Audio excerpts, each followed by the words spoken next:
Hello, my name is Karen Kaisa.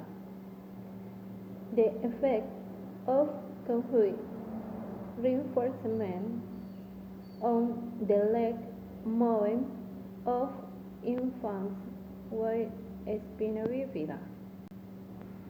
Definition: Spina bifida is a condition that affects the spine and is usually apparent at birth. It is a type of neural tube defect. Spina bifida can appear anywhere along the spine if the neural tube doesn't close completely. Little is known about the development of well-directed leg movement in infants with spina bifida. The purpose of this study was to describe how often infants with moved their legs and feet when provided with visual and auditory feedback via an overhead mobile. In this fetus with spina bifida, you can see an opening in the back with an exposed spinal cord. Prenatal repair is usually done between 20 and 26 weeks gestation. Once the mother is under anesthesia, we make an incision in the abdomen to expose the womb. The womb is then opened to expose the back of the fetus using a specially designed staple to control bleeding. The tissue over the defect is then opened and removed. Next, the spinal cord is free from surrounding tissue before it is protected using the dura. We then close the muscle layers over the defect to further protect the spinal cord. The skin of the fetus is then closed over the defect. If a fetus does not have enough tissue on its back for primary closure, we will repair the spinal defect using patches as shown here. First, we protect the spinal cord by suturing a patch over it before we lay down a second patch to reinforce the repair.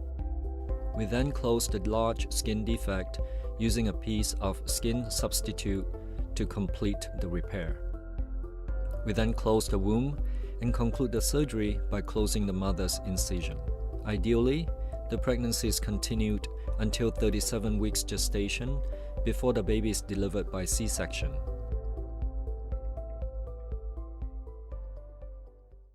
Application in physical therapy. Not all people born with spina bifida have the same needs, so treatment is different for each person. In most cases, surgery is recommended. However, physical therapy is also important. In physiotherapy, objectives are set so that in therapy, the greatest possible independence can be achieved, that the child is able to move on his own, walking or in a wheelchair on his own if walking is not possible, and the prevention of deformity associated with spina bifida. You ready? Oh, what's under the stinky toes? Let's have a look. Oh, stink! Look at Daddy Bear. 1 step, 2 step. Tickly under there. Oh. Can you lift your leg up? Up to here. Can you lift your leg up?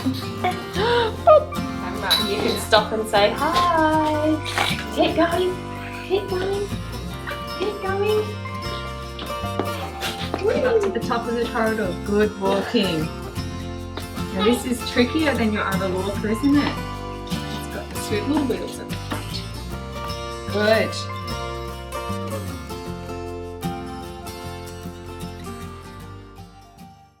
Pros and cons.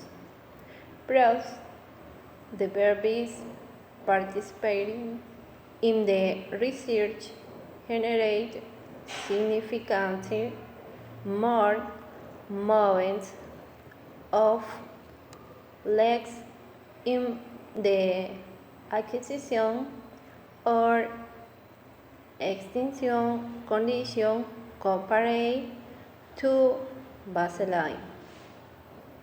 Barbies also generate more total cues in the by or by condition extinction compared to baseline. Every infant responds uniquely to the conjugate reinforcement paradigm. Cons: babies with SB often have hydrocephalus and may also experience some difficulty with learning. Infants with SB often experience delays in their motor development compared to infants who are typically developing. For example, they learn to stand and walk much later in life. The delays infants with SB experience in their motor development have been attributed to the level of their spinal lesions. Spina bifida affects the developing brain because it essentially allows fluid to leak out of the spine. Normally there is fluid, which your doctors will call CSF or cerebrospinal fluid, that bathes the spinal cord and the brain. When this fluid leaks out through a spina bifida in the fetus, it essentially results in the base of the brain being pulled down lower than normal. And it is in this way that spina bifida can then affect how the brain develops. A Chiari type 2 malformation of the brain is when the bottom of the brain, or the base of the brain, which your doctors will call the cerebellum, extends too low than is normal. And this typically is seen when you have a defect somewhere in the spine, known as a spina bifida, usually in the back of the spine, that allows fluid to leak out. And normally there is fluid that bathes both the spinal cord and the brain. This fluid, which your doctors will call CSF, or cerebrospinal fluid, normally stays in the contents of the spinal canal. However, in cases where there is a spina bifida, or a bony defect, the fluid leaks out and essentially the brain is sagging or pulled down lower than it should normally be. And it is this appearance of the brain, specifically the bottom of the brain, the base of the brain, that we call a Chiari 2 malformation. Improvement in the Chiari malformation has the most significant influence on the life and death outcome of a fetus. When a baby is born, if they have a severe Chiari malformation, they can have difficulty with breathing and swallowing and feeding. So improvement in the Chiari malformation does have a significant improvement in the quality of life and the survival for a baby with spina bifida.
Conclusion. These babies increased the frequency with which they move their legs and kicked because of experiencing the mobile paradigm.